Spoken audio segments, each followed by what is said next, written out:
this computer. So, good morning, good afternoon, good evening to all our listeners on this Lead Integrity special series on hosted during World Interfaith Harmony Week and with a general focus on the value added, the preciousness or lack thereof of the interfaith work that is being done around us.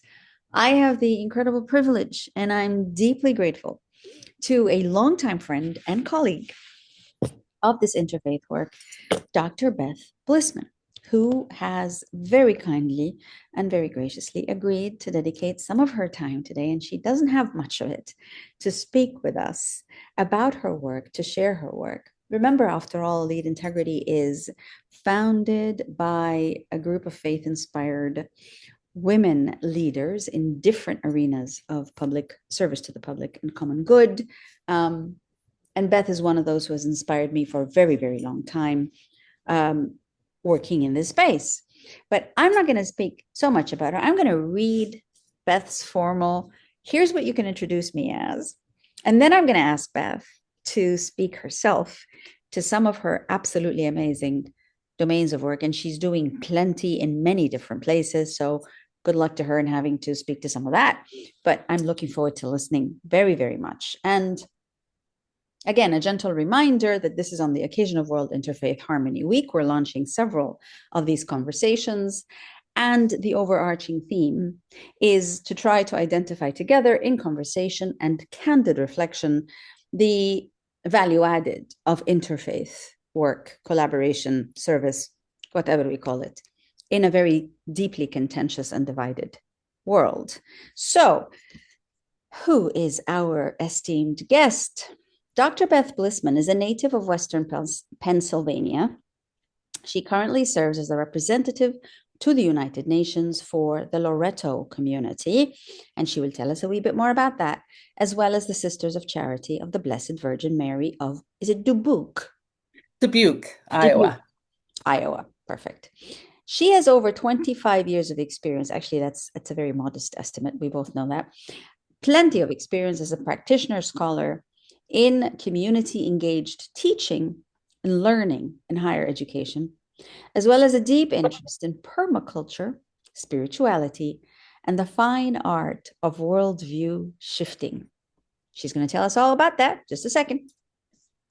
Beth is a former director of both the Bonner Center for Service and Learning at Oberlin College and the University of Denver's Service Learning Program. She has developed models for student leadership, created community service work study programs, and supported a variety of faculty and curriculum development processes related to the community campus engagement. As a systems thinker, Beth is curious about how to build connections, even though she's a superb connection builder, how to nurture networks and increase resilience, and design better solutions that empower learning and creative thinking. She enjoys bringing high school students to the annual commission on the status of women at the UN, which was taking place this year in March, both in person and virtually, and intergenerational teams to the annual high-level UN high-level political forum, usually takes place in July. Outside of the office, I don't know when she has the time, Beth enjoys organic gardening, travel, singing with various choirs, creating eco bricks, and helping to lead the, okay, Beth, what is it? Oh, the Cuyahoga River Community Lab. It's That one. a local experiment in the Cleveland, Ohio area that we created during the pandemic to keep ourselves sane and connected and grounded. Wow. All right. The floor is yours, Beth. Tell us a little bit about all this different stuff that you're doing and how you came to the space of faith-based and interfaith, and just share a little bit of your journey of leadership. Thank you. And thank you, Dr. Azza Karam, for first of all welcoming me to the UN space when I arrived about a decade ago. You, at the time, were with the UN Population Fund, helping lead and form the Multi-Faith Advisory Council, doing such wonderful work around interfaith engagement. And to be honest, you're one of the people who pulled me into my interfaith knowledge and engagement. Because of that, I got then very involved with the Committee of Religious NGOs and served on leadership in that particular committee for a while, and am still very involved with their climate working group, um, which would lead me to talk briefly about how I see my work here at the United Nations as a faith-based UN rep. I am a cradle Catholic, which means someone who is born into the faith. Um, I was in church probably not long after I was born.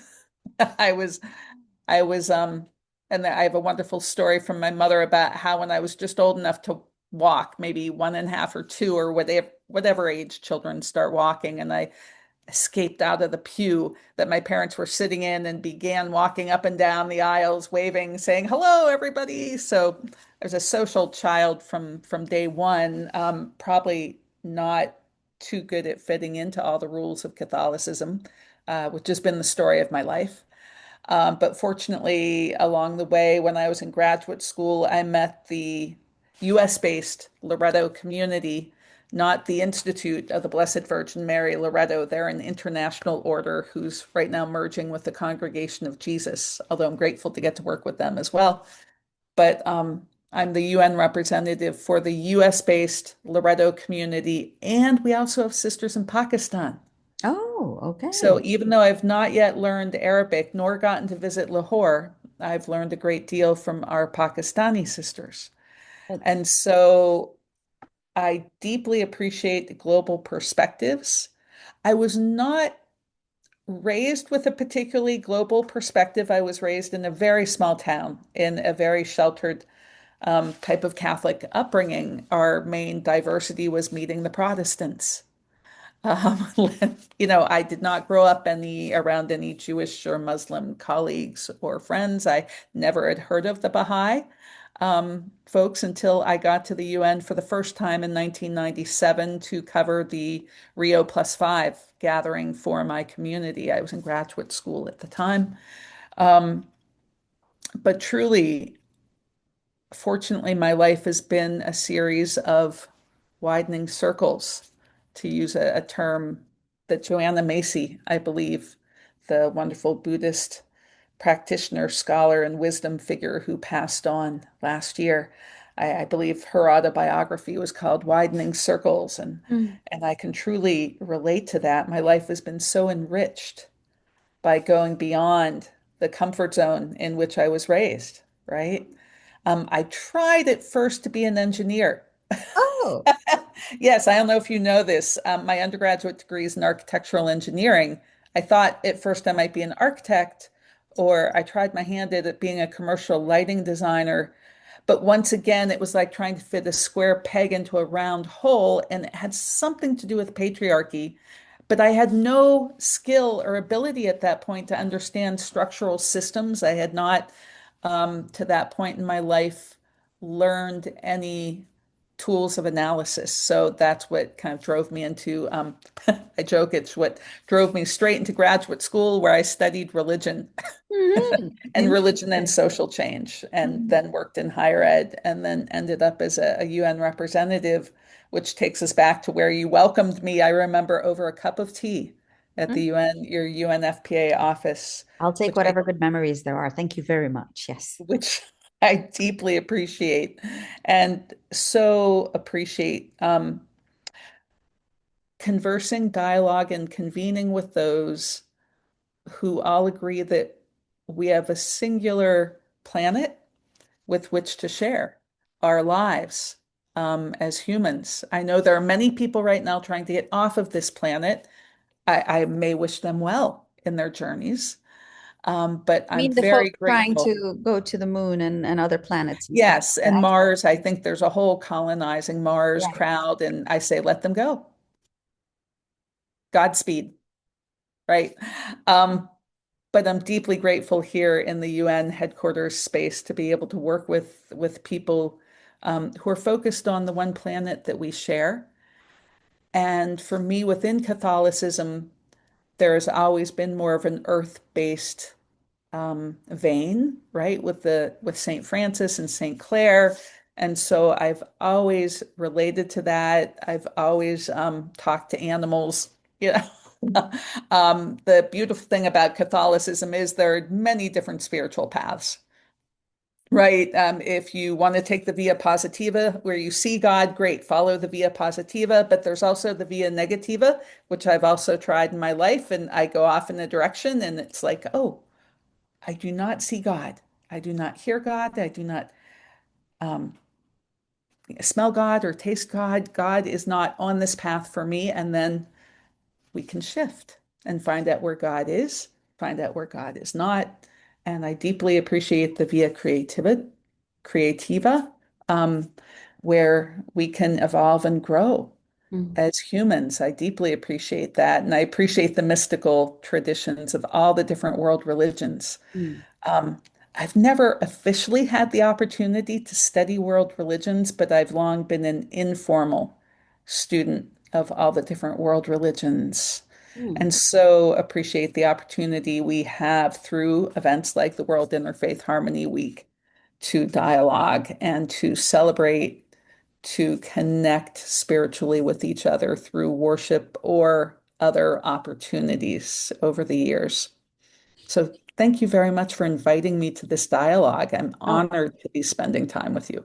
no, the honor is all mine and ours is lead integrity. And you mentioned a couple of, it's at least a decade since you've been working in the United Nations sphere of influence, so to speak, the Committee of Religious NGOs, the perhaps the United Nations Interagency Task Force on Religion and Development, because the Multi-Faith Advisory Council is the advisory council to that task force, and generally just getting engaged with so many of both the UN officials and officers, as well as religiously uh, inclined, faith-inspired officials and officers. And have you, how have you observed any changes, either within the UN ecosphere or outside with the religious communities working in the UN? Have you observed any noticeable or even just any changes or developments over the last decade that you've served Oh in? my goodness. Well, keep in mind that yes, I have. I was offered the position I'm currently in at the end of October 2016. And I thought we might have had a very different presidential outcome that particular year in the US. But really, it was important for me to be here for many, many reasons, I found out. And when I first came, I experienced a great openness on the part of the UN to civil society, and I heard it even used to be more open. But it seemed like there was good dialogue, things were fairly easy to attend, to sign up for, to connect with. And then during the pandemic, of course, everything went virtual. And my sense is since the pandemic, it's been a little bit more difficult for civil society to be able to collaborate, to even get into the UN. Many folks I know who only have Department of Global Communications accreditation Mm, have not been able really to access the UN very easily this past year. Although I do know that a good part of the financial struggles of the United Nations right now is due to the fact that my home country, the US, has not been keeping up with their dues and not being, shall we say, a kind and generous uh, participant in the global sandbox in which we all play. And of course, the irony is we all share one Earth. Um, and we need to learn to share. Back to the lessons learned in kindergarten, right? I was gonna So I, hope. I was hoping you were say back to the lessons we keep learning in the interfaith space, the wisdom of sharing. yeah. Yes, indeed, kindergarten would take us back a wee while, but I think isn't there like a more contemporaneous message that the interfaith world is also speaking to, at least Oh, sometimes? Well, to be honest with you, as I think, I don't know, I feel like some of the lessons I learned in kindergarten could really be applied here in the context of our interfaith work. Tell me Simple more things about like, that. Speak to me a little more about that. And it's not well, about simple critic, things it's like, not, it's a critical evaluation because as veterans in the interfaith space, there's much to be shared, especially, albeit not only, by women leaders in different from different religious traditions. And I think there's tremendous wisdom that often doesn't get unearthed by women. mhm, So I'm delighted to have you because I know you're one of those women that has so much wisdom about engaging in the interfaith world, certainly at the level of international relations and dynamics in the UN, certainly at the level of planetary concern and consciousness, but also given everything you've done in your life with a very community, welfare rooted and oriented experience. You have not transcended the community to work only at the elite policy level. You're not one of those people. I can speak to that because I know you rather well, and I know the policy oriented geeks. Um, so I think it's fair to say that you are intentional about being rooted in communities and in service to communities intergenerationally. That is mhm. one of your many strengths, Beth. So tell me a little bit about your wisdom of what you have noticed in this interfaith global space. And coming from our particular community within Loretto, we've long been involved with disarmament work, long time commitment to anti-nuclear action and work. That's one way we connect with other faith groups. Long time concern with migration and migrants and what especially happens on US-Mexico borders. We have a long time presence in El Paso, Texas, and in California as well. So deep concerns there around human rights, gender, earth, um, how we connect with earth and each other, right? And then we also, of course, were founded as an order, a religious order to educate girls and women, especially girls on the Kentucky frontier. So we're all about education. We're all about gender equity and equality. And so we're very involved every year in the Commission on the Status of Women. We also do virtual delegations to the UN climate talks because we do not have Framework Convention on Climate Change accreditation to the UN. So we do that virtually. And then we've been starting these intergenerational teams coming to the high level political forum in the summers where countries will get together and practice multilateralism by sharing with each other their progress on the UN Sustainable Development Goals. We also look for signs of hope within the US, noting, of course, that the state of Hawaii is doing great work around the Sustainable Development Goals and their own plans. And certain cities have come and done voluntary local reviews, even though the country of the US has not yet done a voluntary national review. Hope springs eternal. Um, and from that perspective, I'll note, and the reason why I referenced the lessons that we might have learned in kindergarten, at least for me, was very basic lessons about how to share, how to not steal other kids' toys or land or critical minerals. Um, how do we lead in a way that is not um, consumerist or very short term or focused only on the next political cycle? That's why I'm such a big fan of Mary Robinson and her view of long-term leadership, right? That she introduced through the elders and is now enacting through Project Dandelion. And I'm so grateful that we were able to collaborate last spring after the Commission on the Status of Women to show that fabulous documentary, Mrs. Robinson. I'm sure it's still up in one of the streaming platforms now, but that was such a lovely opportunity to reflect on what is leadership, Mhm. right? What does leadership mean these days? What is leadership about? Unfortunately, in the interfaith space, I sometimes see among some of my colleagues, mostly my male colleagues, it's a lot about ego and who gets to be on a stage somewhere or who gets to speak and in what order. And these are things that I can't see any of my favorite saints being too concerned about, for example, St. Francis. And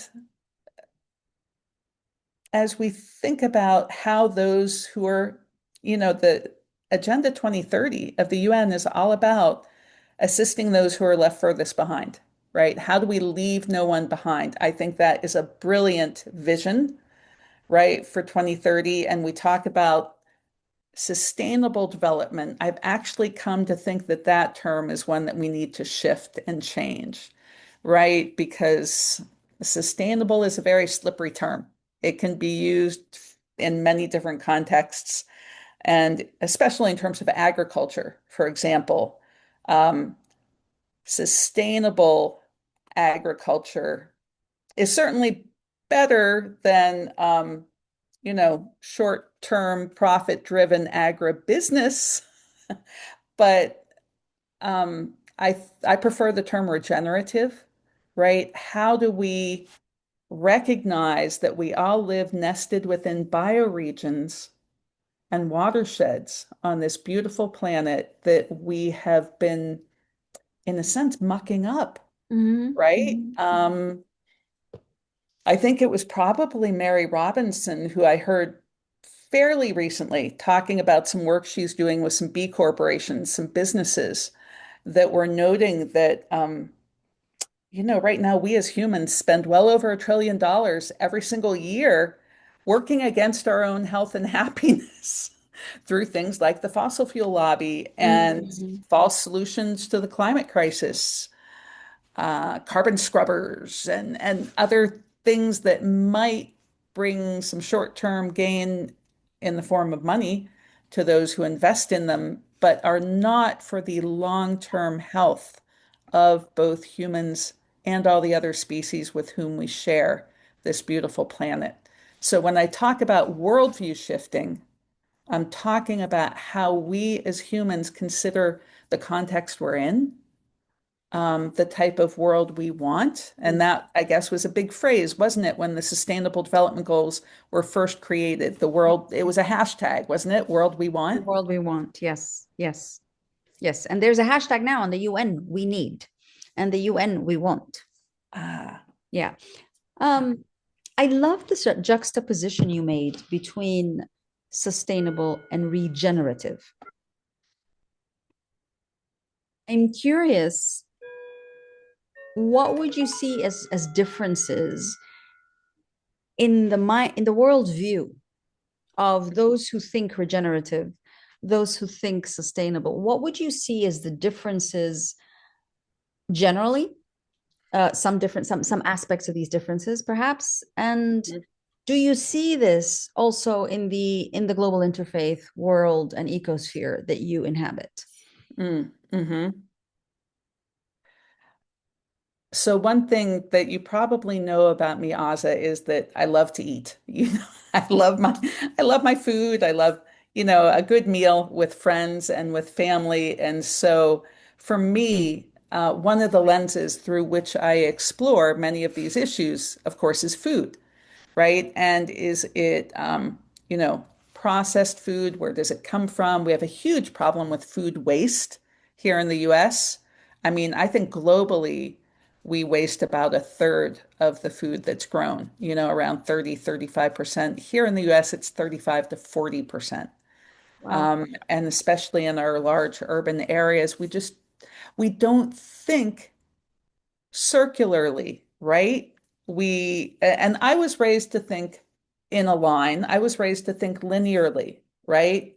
I need something, so I don't necessarily make it or grow it. I go to the store and I buy it, and someone else made it and grew it, or who knows where it came from. I use it and I throw it away. I throw it away. My dear friend, there is no such place as away. And we have not learned that yet. We have not learned that yet as humanity. And I heard that the first time ever from Sister Elaine Prevost, a Loretto sister who's long been a spiritual leader within our community. And she said it, a little bit differently. And then I think I heard it from Julia Butterfly Hill, the young woman who lived up in a redwood tree for literally years to keep it from being cut down. There is no place called a way. And where a way is piles of garbage floating in the ocean. Is our country, my country, in the global north trying to um, foist its waste, its garbage onto other countries, whether we pay them to take it or not. Um, so much of the worldview in which I was raised, which I call a linear worldview, is totally not sustainable at all. So, from that perspective, the idea of sustainable development is progress, right? And so, when it was first introduced as part of the Rio Earth Summit back in 1992, when many of these charters and conventions got off the ground, that was a really good thing.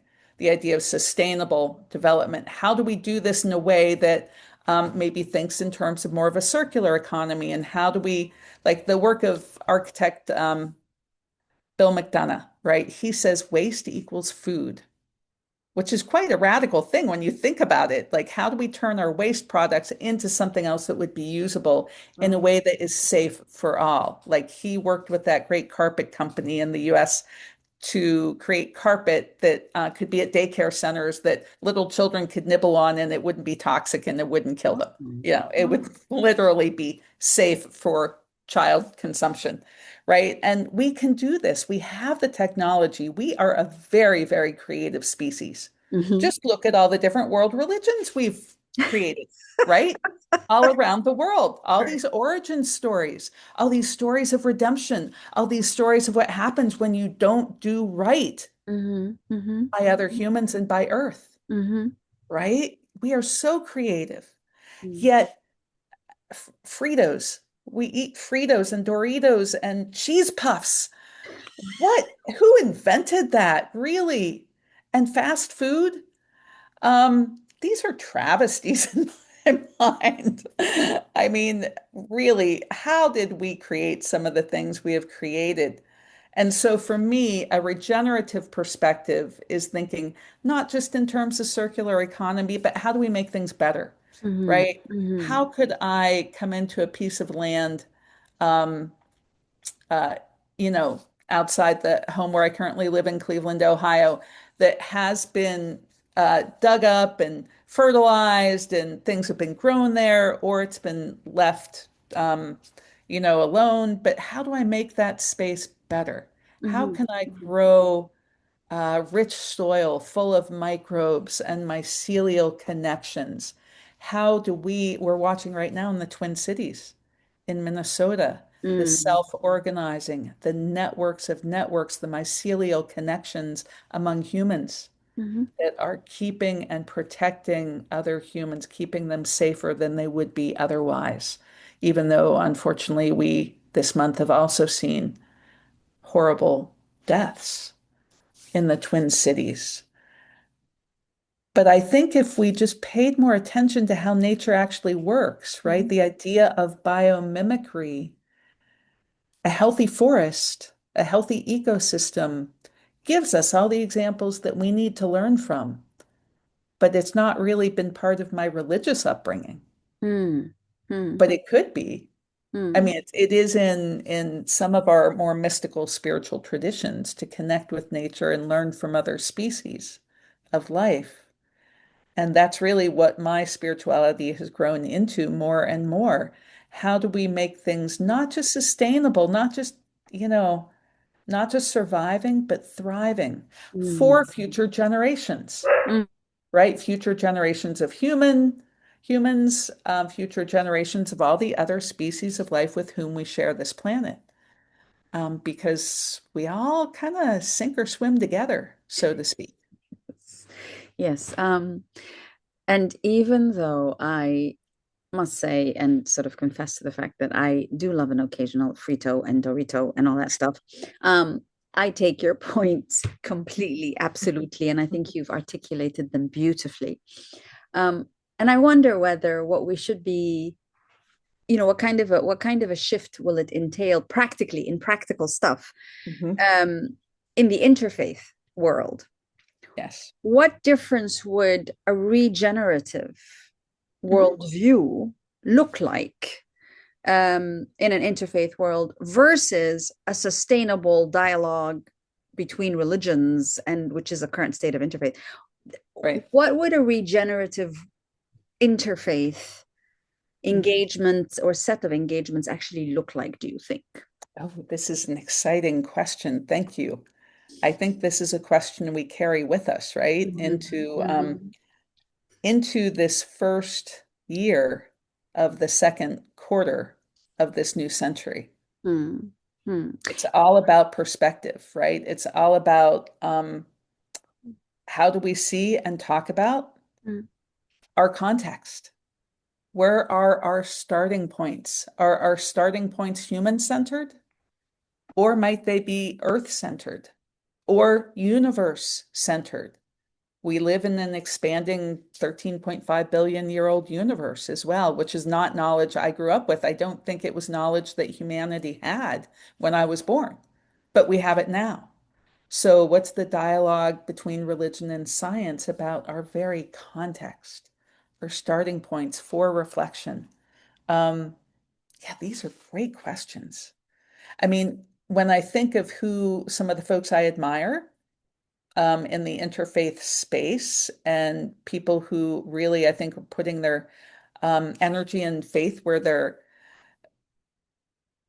uh, in a regenerative model. I think of Suchi, for example, our beautiful Buddhist friends who are very much into recycling of the plastics to make pens and clothing and emergency supplies. Tents and They, blankets and exactly. jackets, you name it. And all the folks, they're all committed to be vegan, right? So they eat low on the food chain. It's some of the best vegan food I've ever had in New York City, I think because it's made with love by volunteers.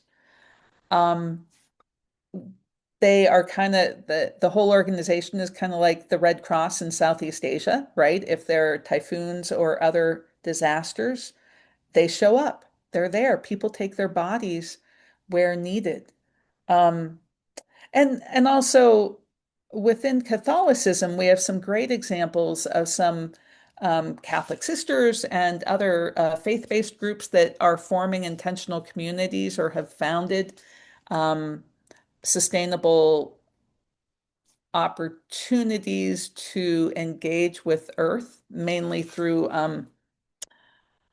farms that um, where folks would pay in a certain amount of money at the beginning of the season and then help share the risk with those who are growing and then also help reap the harvests.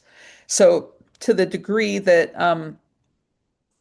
our faith-based groups participate in things that are based on growing and harvesting and preparing actual food, not all the processing that I've been sold. I mean, I grew up in a family where my mother thought fast food was like sent from God, the best thing since sliced bread. It was created to save her time, and we loved the French fries. Oh, my mother and I, we bonded So over the happy French to hear fries. that. I was getting a little bit Yeah. worried here about the emphasis on health, and I'm thinking, my goodness, what they're doing. No, Oh, no, no, I joke, unfortunately, I I'm joke. no Yeah.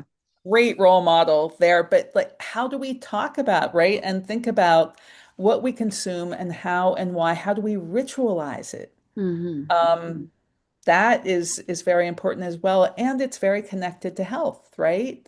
Um, Now I have to admit, my friend, I'm going to make a confession here. Um, because one of the things that I've loved my entire life, even from when I was a little bit of a thing, is bacon. And so, my dear, I have uttered the prayer out of my lips. Thank God I am not Jewish or Muslim. I've actually said that as a Well, if you prayer love, as part of my yes, if you love bacon gratitude. that much, I understand. I can Yeah. understand that. Um, But, how do we, um, and we all have choices, right? We have so many choices in this country. We have far more choices than so many other people in the rest of the world. How do we choose? How do we choose to share? How do we choose to educate ourselves? What do we consume intellectually, right? What do we consume in our minds? What do we consume spiritually?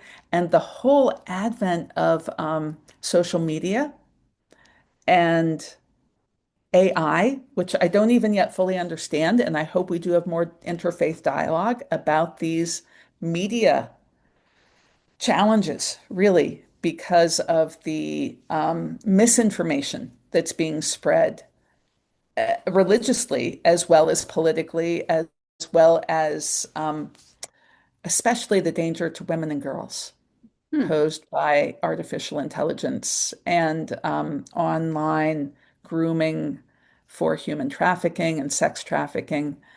The lack of transparency we see in so many governments about willingness to address violence against women and girls. That's the review theme this year of the Commission on the Status of Women, Mhm. right? Whereas the primary theme is access to justice. Yes. And my goodness, we sure need that, right? It's been over 30 years now since the Beijing Platform for Action in 1995, and we've made some small gains, but we really need many, many more, which is, in my mind, a faith-based challenge, right? Absolutely. And you've mentioned violence against women and girls. You've mentioned trafficking, human trafficking. Um, we are also living in very deeply polarized political and social times. We have plenty of armed conflict taking place around the world, even genocide taking place. And I think the question is what what difference do you think having a vibrant global, national, regionally based interfaith set of efforts, what difference do you see those kinds of efforts having made in these times of deep polarization, if any? Right. And if and there's a, sort of a second part of the question is what Mhm. would in your mind a regenerative interfaith engagement look like vis-a-vis Right. these conflicts? So, okay, you've painted a very, very clear picture in terms of Mhm. the, if you will, the agriculture, the planetary requirements. What would a regenerative interfaith entail or look like or be be doing um in the context of this very deep social and political polarization that the entire planet is living in? But at least let's look at, you mentioned Minnesota, let's look at here, the United States. Where is the interfaith value added? And what Right. could a regenerative interfaith be or look like or serve as, Right. right? And I can speak from my own context as someone who brings groups of high school students from mainly the US Midwest and Southwest every year to the Commission on the Status of Women. And what I always try and do is connect them with folks from other cultures, other religions. We have done programs with Suu Kyi, with other groups, because many of these students, even if they're not Catholic, although many of them are, because they tend to come from Catholic girls' schools, but they speak about the experience to come here to the UN as, mind expanding, right? And the idea is I want to take them beyond their comfort zone, not into their panic zone. Their basic safety protocols, but I think we all learn best when we step outside our comfort zone. And in the US, I think that's a real challenge, no matter what faith tradition one comes from. But personally, I've also been greatly inspired by the Parliament of the World's Religions, right? Where I got to meet, I had never met Sikhs before and learned of the Sikh practice of feeding others and just such Wonderful. generosity and beauty, Yes, right? yes, In absolutely. other traditions. And before I got, to college and then out into the working world, I had not ever had really any Jewish or Muslim friends. Now I can say I do, and it has certainly helped shift my own worldview beyond the stereotypes I had grown up with. Many Catholics, and myself included, I was raised with a certain high degree of anti-Semitism. And it took me until I was in graduate school to recognize that, and it came as such a shock to me. But I thought about then all the stories I'd been told growing up. And it was so enlightening Mm. um, to me. And so dealing with those struggles and stretches internally, going beyond my own comfort zone, has been incredibly helpful, helping bring these high schoolers into conversation with other students from other cultures. Last year, we had our group from St. Louis come the second week, and there was also a group here from the UAE, the United Arab Emirates, from a school there. And we got together one evening, and some of their students were fasting because it was Ramadan, some were not, right? And I noticed this year Ramadan is also during CSW as well. And ironically, doesn't Ramadan start on Ash Wednesday this year? That's an intriguing Actually, convergence. great point. I had not realized. I think you may be Yeah, right. I'm pretty sure it's 17th yep, of February, the 18th of roughly. February. Yeah. Yeah, it's Yeah, yeah, both yeah. Ramadan and Ash Wednesday Wednesday. this year. How awesome is this? Right? So now I pay attention to things like this and I think to ask, oh, if we have anyone involved who's practicing Observing. Muslim, how do we arrange to make sure that we don't eat until after dark? Might we make sure to have certain foods? So it's regenerativity can happen in our minds as well as with the soil. So, Is it right to say then, and of course mhm, this is probably egregious summarizing, but is it right to say that your understanding of the regenerative involves a review of what we know already or think we know? mm, It involves a reenactment of relationships and interpersonal engagement with one another. Um, but it also involves perhaps a refined sensitivity, not mm, only within our own spaces of comfort, but vis-a-vis one another. mhm. Um, there are Yeah, some who will tell you that this is pretty much what interfaith dialogue is all about. It's about questioning your stereotypes. It's about reaching out right. across differences. It's about changing a mindset that you had that was mired in perhaps deep misconception. So adjusting your behavior so that you are Mhm. taking on the sense that you're being sensitive and sensible about those around you who are different and so on, and their needs and their worship and practices and so on. So what, and I'm thinking aloud with you here. I'm not trying to challenge you or anything. I'm thinking Yeah. with you. But what would be the added regenerative uh, Hmm. aspects or elements that we do not already see, but that may Right. actually be pushing the interfaith business as usual to do more, to do different? What would it entail? What Yeah. what would that difference entail, or what would that added value entail, do you think, if it was to be seen from a regenerative lens? Right. And two things in addition to the beautiful three R's that you just came up with would be openness, right? Radical openness, perhaps, to other worldviews and deep listening, because it's very difficult to listen if we think we already know, Yes, indeed. right? Or it might be, yeah, to deeply listen. And how we take it and this is great. I need to think in greater detail about this, but taking things into a regenerative space for me would involve looking at the basics of how let's go back to food, for example. I work some with some sisters. I've become friends with them through Sisters Rising Worldwide, who are very interested in their countries in Africa, and this is mainly Eastern Africa, in how they're learning to grow food for themselves, for their students, for their communities in ways that are more sustainable than having to work with agribusiness or use fertilizer. And if they do use fertilizer, they want it to be natural and integrating animals into farming. But yet they're doing it in a very Catholic context.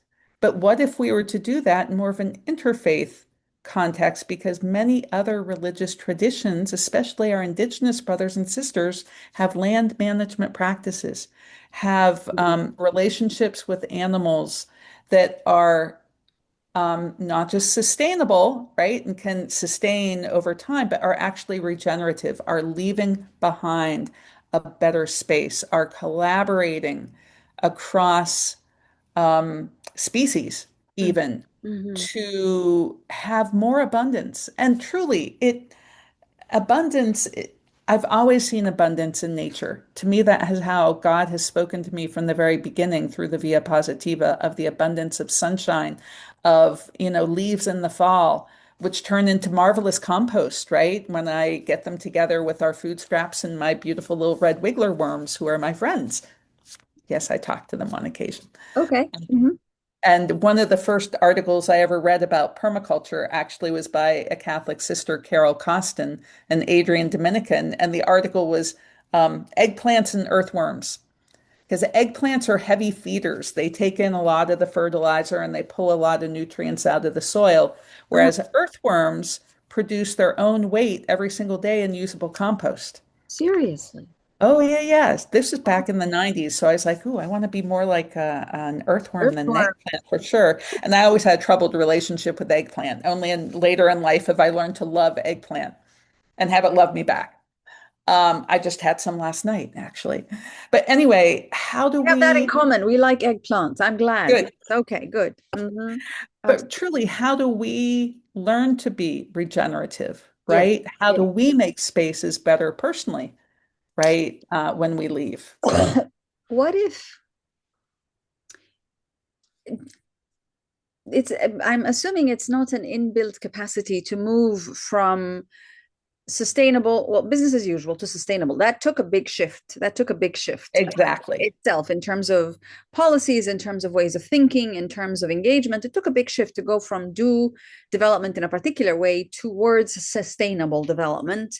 Right. That took years in the making. It Yes. wasn't like we always understood it was going to be sustainable development is how you do it. On the contrary, it's been a growing process and a learning process. So, but it is also involved um, a certain degree of evaluation, self-criticism, self-reflection, um, perhaps acknowledging what is what may not be going so well, what may be perpetuating systems of oppression and repression and regression, Yeah. and that process of evaluating and being critical, self-critical, maybe even a certain amount of Mhm. self-reflexivity, it doesn't come naturally to a lot of people, and certainly not to a lot of our existing policymakers and our leaders who are very Mhm. keen on, as you said earlier, who know it all, think they know it all, and would, Mhm. and are imposing their way of thinking on others. So that evaluation, self-reflexivity, do you see that in the interfaith world? Are you have Yeah. you seen or heard of interfaith organizations doing a an evaluation by themselves or by other third parties of their decades of work? For instance, have you heard of those kinds of attempts to evaluate the work of interfaith somewhere, somehow, sometime? Yes, the examples that come to mind, forgive me being the cradle Catholic that I am, come from the communities of women religious in the US that I know, who, including the Loretto community, who are doing lots of self-reflection on our role running boarding schools Mm-hmm. for Indigenous peoples in this country. We were requested to by the US government. We were paid to run schools. Some, especially in Canada, I mean, they're horrible travesties, mass graves Mm-hmm. of children. Um, you know, and there are deep challenges that go with that self-reflection, right? What roles have we played in the colonization of this continent? And what does that mean in terms of land use, for example? There's a whole land back movement within groups of Catholic sisters looking at how do we work with and give land back to Indigenous peoples from whom it was stolen. Um, how do we look at land around the world, right? And who has access to land? We know that many, if not most of the farmers in Africa are women, but women don't have land rights in many cases in many countries. So this is a justice issue all the way around. Um, And it can be done at the individual level, at the communal level, at the country level, right? And maybe that's the role for us moving forward, is to lift up the good examples of this Right. that we And they're see happening. invariably the good examples, per definition, are juxtaposed against what's not been so great. Hence, this is good, because otherwise, even in our divine teachings, all of us are told, the evil shows the good off, and vice versa. Exactly. We're not all inclined towards being smart and wonderful all the time. And I think that's the self-evaluative or self-reflexive or evaluation that is actually extraordinarily noteworthy. And I'm delighted that you are pointing to instances, active, successful instances, where Catholic sisters have Mhm. had the guts to take on a very, very difficult series of Mhm. evaluations of their own legacies and their own work. I think that's absolutely brilliant. And honestly, perhaps I'm a bit biased, but yeah, it takes women to dare to think self-reflexively a bit, and allow for it to happen in their organizations. And some women get termed abusive, because they want to be Mhm. self-reflect, because they don't think things are perfect, professional enough, Right. wonderful enough, terrific enough. They want to be critical, because they want Mhm. to do better. Um, Yeah. but so I'm happy to hear that. Thank you very much for bringing that point across in terms of the Catholic Sisters' leadership of Mhm. evaluating their own practices, and enhancing as a result of what they're learning and what they're seeing in light of very changing and very contentious issues and times. My last question to you, Beth, respectful of your time, is the following: if you were in a room with two different kinds of detractors, one is, let's say, a Western based Christian nationalist who supports certain administrations and the the violence thereof, and another being an interfaith leader who's trying very hard to position his organization in a way that can be leading social justice, Mhm. especially for the most oppressed, but who's finding it very difficult, in light, Mhm. partly because of what that particular nationalist sentiment um, is manifesting. Mhm. And it was your job to try to have this conversation with the two of them, and somehow mediate the conversation between between the small talk. One of your daily tasks, Beth. There Um, we go. yes.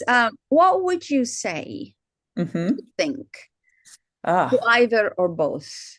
an interesting and intriguing challenge, Aza, and you've just given me my gratitudes for the coming weekend that I'm not in this situation on a daily basis. But if I were, Yes. I'd be happy. I'm happy to play this thought experiment.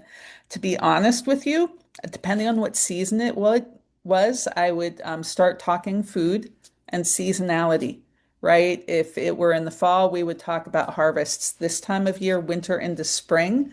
Yes. Um, we might talk about what we're looking forward to eating, like what fresh vegetables. Do people even eat vegetables? Do they like vegetables? Does anyone else like bacon? Yeah, we'll just see what commonalities I emerge, love it. because Yes. probably we'll Yes. get some kind of commonalities emerging. And that would give me an opening then to talk about the fact that we all do share this one planet. Mhm. And all of these different religious traditions emerged from different human cultures on this planet, and try and get a sense of people's worldviews, right? Like, all we see about each other, Aza, is the tip of the iceberg. Mhm. But I so relish the opportunities to spend time with you where we get to talk about what's underneath the tip of the iceberg, right? What are the values? What are the assumptions about reality, right? We all have unexamined assumptions that we make every single day about how the world works, how humans are, how our bodies function. I mean, I'm Catholic, so I was brought up woefully unprepared to inhabit a human body. You know, there's a lot we were not told. I don't There's know. I mean, as a Muslim woman, I can tell you, I think the willful unpreparedness might actually, I might want to claim that, but hey, a yeah. commonality we share, right? And so, how do we begin to look at the different, like what's underneath the level of the ocean in that iceberg? What are the assumptions? What are the thought frameworks? What are the beliefs about other humans, Mm. right? And if we find enough common ground, even small shifts can be helpful, and they may not bear fruit right away, right? We may not walk out of that room having had a really fruitful conversation, except maybe about bacon. Well, Who knows? or you might actually succeed in breaking bread together, which Yes. almost Yeah. every single, if not every single faith tradition everywhere, from the indigenous to the most recent, Yes. will instruct us is a very basic way of communion with one another as humans. Uh, Exactly. and so at the very minimum, since you may start the conversation with, foods and Mhm. what we share as a planet, you may actually also have a meal together. And goodness Right. gracious me, that may well break down so many other barriers. And I think Hmm. it's a beautiful imagery that you have, and the fact that you're being focused on food, nurture, Hmm. and the planet brings you to this wisdom that, let's talk about food, let's talk about the harvest. um Hmm. and I think But I think honestly no one else has ever said that. When I asked that question in different guises, this is the first time that somebody brought it right smack to um food, harvest, food. Brilliant, absolutely brilliant. And well, you're so right, Aza. chapeau. Food is communion. Uh, for Catholics, communion is a sacrament. Yes, It's one yes. of our seven sacraments. So, it occurs in many different ways, not just once a day or once a week at Mass. Dr. Beth Blissman, it has been an absolute pleasure to speak with you, to learn from you, as it has been to work alongside you whenever the opportunity arose. And I sincerely hope that you will join us in Lead Integrity as a faith inspired leader in multiple fields. I look forward to you being part of this space of communion of many faith traditions, all of us intent on serving the common good, and on learning from each other, because we believe very firmly that you said what we see in each other is the tip of the iceberg. Absolutely. And therefore, the more we can engage with one another, the more we will learn, not only about one another, but also in reflection about ourselves and the ecosystem that we are ultimately responsible for. So, Beth Blissman, thank you. 1,001 thank yous for Mhm. making the time to be with us. And I very much look forward to breaking bread with you shortly, not over bacon and perhaps not over Doritos and Fritos either, but certainly with other good, healthy, not maybe not Eggplant. necessarily. Yeah, eggplant. There you go. We've got it. We've got it. Eggplant. Definitely. Yeah. Egyptians in particular do have a penchant for eggplant, which I share passionately. Wonderful. I look forward to that. In the meantime, may God Thank bless you, your every Aza. endeavor, every step, every breath you take. And thank you once again for sharing your precious time with us. Amen. Thank you very much. It's been my pleasure. Thank you so much for your work and support.